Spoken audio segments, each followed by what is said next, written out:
Le sentiment d'avoir mal agi ou de ne pas avoir été à la hauteur est une expérience universelle. Qui ne s'est jamais demandé « aurais-je pu faire mieux ?» Mes choix étaient-ils les plus judicieux? Ces interrogations, bien que naturelles, soulèvent des enjeux philosophiques et psychologiques sur le sens des regrets, la culpabilité et notre capacité à évoluer. Le poids des regrets, une charge inutile ou un outil d'apprentissage. Se reprocher des erreurs passées ou imaginer des alternatives à nos actions est fréquent. Ces pensées, bien que parfois productives, peuvent devenir oppressantes, nous enfermant dans un cycle de remords et de culpabilité. Cela est d'autant plus renforcé lorsque d'autres personnes, par leurs critiques ou jugements, alimentent ce sentiment. Inversement, nos propres reproches envers autrui peuvent générer des souffrances similaires chez eux, provoquant frustration, colère ou perte de confiance en soi. Mais une question essentielle se pose, avons-nous vraiment le pouvoir de faire mieux que ce que nous faisons à un instant donné? Et sinon, à quoi bon nourrir ces regrets? Agir avec les moyens du moment, l'idée selon laquelle nous aurions pu mieux agir, repose souvent sur une illusion rétrospective. Après coup, nous disposons d'une vision plus claire des conséquences de nos actes. Cependant, au moment d'agir, notre comportement est influencé par nos connaissances, nos capacités, nos expériences et les pressions du contexte. En d'autres termes, nous faisons toujours de notre mieux avec les moyens dont nous disposons à cet instant précis. Ainsi, accuser quelqu'un ou soi-même d'avoir mal agi revient à méconnaître les limites intrinsèques qui s'imposaient alors.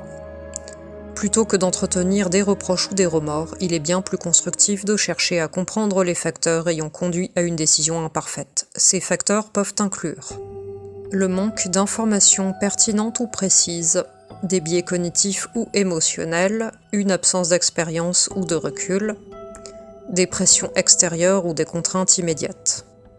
Regretter des actions passées sans chercher à en comprendre les causes revient à nourrir une souffrance stérile, alors qu'une analyse sincère peut conduire à une meilleure compréhension de soi et à terme à une amélioration.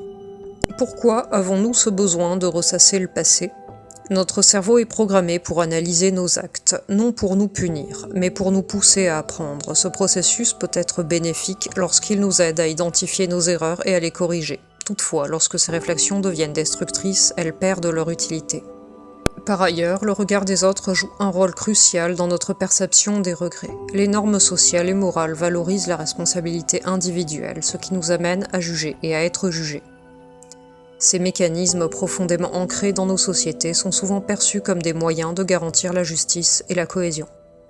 Mais en réalité, comme le soulignaient des penseurs tels que Spinoza et Nietzsche, ce besoin de rendre les individus responsables pourrait être davantage lié à une envie de contrôler, de punir et de juger, plutôt qu'à un véritable souci d'équité ou de compréhension. L'illusion du libre arbitre. Selon des philosophes comme Spinoza, ce que nous appelons liberté n'est souvent que l'ignorance des multiples influences qui conditionnent nos choix. Nietzsche, quant à lui, critique sévèrement l'idée de libre arbitre, la qualifiant de tour de passe-passe, conçue pour légitimer la culpabilité et les sanctions. Dans cette perspective, aucun être humain n'est véritablement libre de ses actes. Il est le produit d'un enchevêtrement complexe de facteurs biologiques, sociaux, émotionnels et contextuels.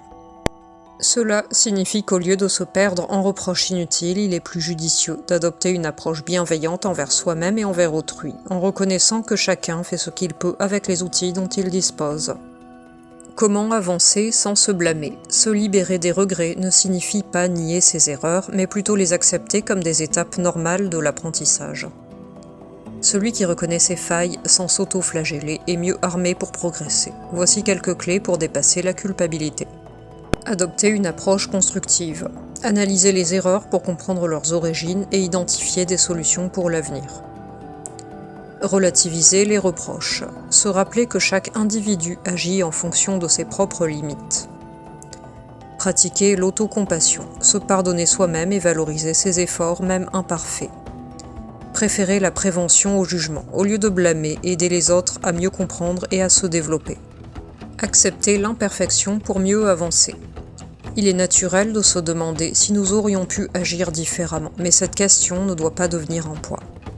À chaque instant, nous faisons de notre mieux avec ce que nous sommes, ce que nous savons et ce que nous avons. Plutôt que de ressasser les regrets ou d'émettre des reproches, il est plus bénéfique d'adopter une posture d'apprentissage et de compréhension. Accepter nos limites ne signifie pas renoncer à s'améliorer, mais au contraire, reconnaître que l'évolution passe par l'erreur, l'expérience et la bienveillance envers soi-même et les autres. Se libérer des reproches, c'est ouvrir la voie à une meilleure compréhension de notre humanité, à une évolution personnelle et collective plus harmonieuse. Bonne journée et à bientôt pour de nouveaux contenus.